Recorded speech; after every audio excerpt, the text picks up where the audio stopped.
Қимастық екі тараптан да болды деп жатыр ғой. Алса ханым, енді Аян қош келдіңіз.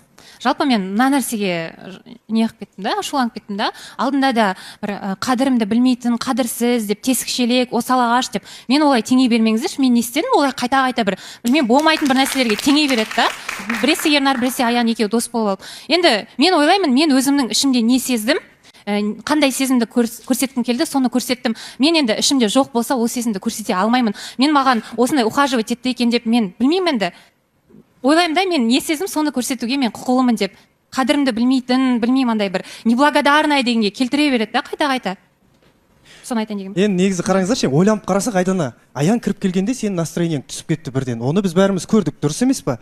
Енді Аян, сенде осы 1-2 күн бұрын болған қимастық өшіп кетті ма қазір? Әлі де бар ма сенің бойыңда сол қимастық? Ол жерде Айдана дәл өзі айтқандай, бір үлкен керемет сезімдер болған жоқ, қатты қимастықта қаламыз дейтіндей.